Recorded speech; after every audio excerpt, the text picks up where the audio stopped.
Red Bull, Aston Martin and Williams all breached the cost cap. So what next?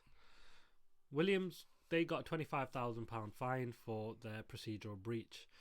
They came to an agreement which is an accepted breach agreement, an ABA, with the FIA, because they said that they held their hands up early doors and said, look, we were at fault, let's fix this, and so that's been sorted.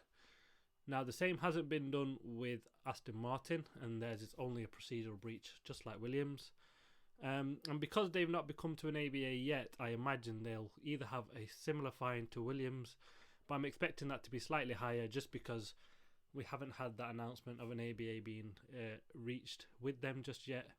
And is it going to be slightly harsher penalty for that? Now, Aston Martin didn't come to an ABA with the FIA, is not confirmed as of yet anyway.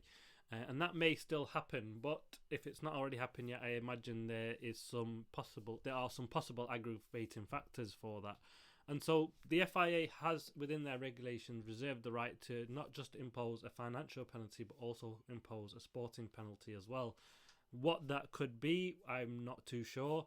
It could be in line to the similar to the minor breaches category for the cost cap, but I think that would be kind of harsh if you've just made a regulatory breach and you're getting a sporting breach, whereas someone who's actually committed an overspend and in the minor category and is only going to get a financial penalty from that. And that leads me on to Red Bull. Well, they're the only ones that have breached the agreement with the FIA of the cost cap. It's classified as a minor breach. But what are the consequences for a minor breach? Well, we need to make our way to Article 8.11 of the regulations, and that says the FIA has the ability to pose a financial penalty and or, being the key point, or a sporting penalty. So it could be just the one, it doesn't have to be both. Now, a sporting penalty can be one or more of the following: a public reprimand, I think that's a given anyway, deduction of constructors'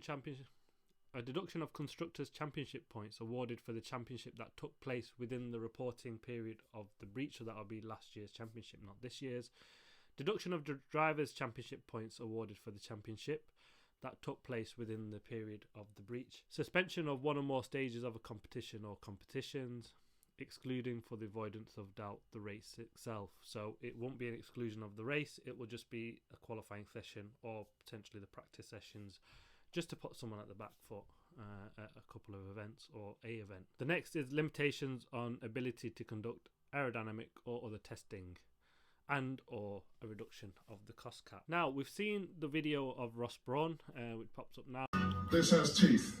If you fraudulently breach the financial regulations, you will be losing your championship. And in this video, you can hear Ross Brawn saying, look, any breach of the cost cap would be heavily punished. Now, the key part here within this video is the word fraudulent. Now, the FIA didn't mention any word regarding that, or they commencing any investigation into Red Bull, and so the fraud element might be the bit that kind of saves Red Bull here for a more severe penalty. He effectively said you're losing your championship, as you've seen in that video. Now, I've mentioned through the points. The FIA, how will they implement this? It's the first year of such a cost cap, and it's only one team that's managed to breach it. Now, it's key here, this agreement was reached with all 10 teams, and they had this two-tier system of a minor breach and a major breach of this. And I believe that's because most of the teams expected, or some of them did expect to have some breach of this, and that's why they've tiered it twice. And actually it falls out that it's just Red Bull that's breached this agreement by rumoured to be about 2 million. No figures confirmed yet, but let's see what comes back from the FIA, and I hope they clarify that point soon, just to put the more exploiting world at ease. However, a lenient decision now on this cost cap would mean that teams next year would then definitely push the boundaries on this cost cap, and I think we'll see more than almost probably every team on the grid breaching the cost cap for the next year, and that will purely be because of the performance advantage it gives. Now, a 5% amount, which falls into a minor category, is just over £7 million, which could mean a B-spec car for some teams. A £5 million spend on the car equates to about half a second. Now, to put that into perspective, in Japan, if that was the case, Max Verstappen, instead of being in pole, would have qualified 5th. So that is a significant performance advantage you're gaining from a £5 million. So in my view, that's not minor, that is quite a major breach. I think the FIA kind of shot themselves in the foot here a little with having this major and minor banding. They should have just left it open, and then they've got the full elements, and there would have been a more stronger will from the team to comply with that. I mean, given that it is, it's only one team that hasn't, and it's only Red Bull that's fallen foul. But like I said, other teams probably expected to breach this, and that's why we had a 2-tier system.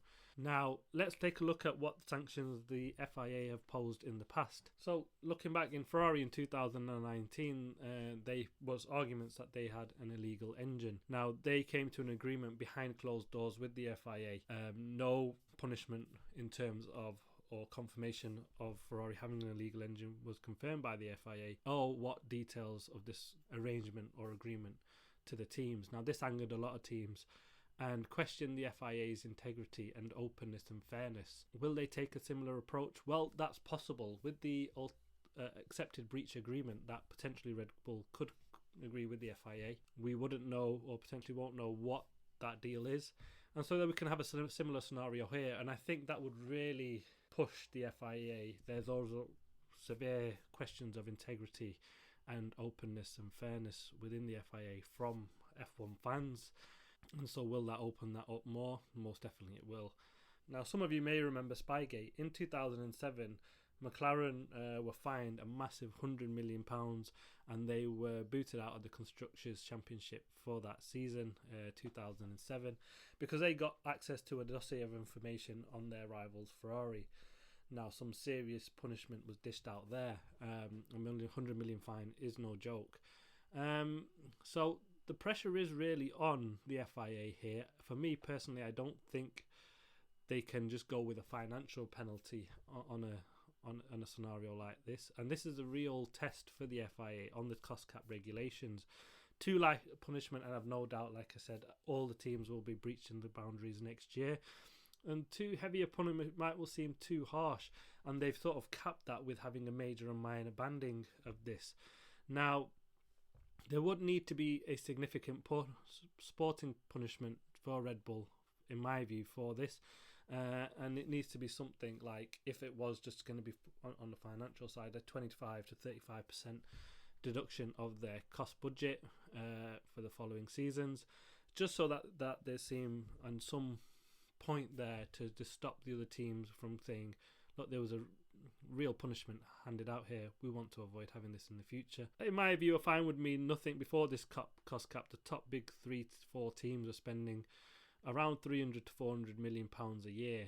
Now, with the budget at 140 million, if they get a fine of 100,000 at this time, no big deal. And so it needs to be, in my view, sporting and not just a financial penalty. They'll swallow it. And I think when there's a financial policy, the fans also feel like, well, that's no big deal. They'll swallow that. The ball is well and truly in the FIA's court on this one.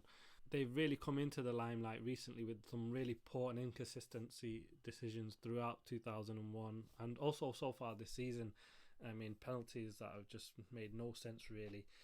So let's see, and I think this is one that the FIA really need to make sure that they get bang on the money, satisfy the fans and the other sports teams that, you know, these cost cap regulations are serious. You need to follow the rules, and we'll go from there. But let's see. That's the options. Let's see what happens. No rumour of when we'll get this announcement. I'm hoping it's before Austin so we can get this all wrapped up and move forward. But let's see how we end up. Thanks for watching. Please like, subscribe and comment. I'll see you in the next video.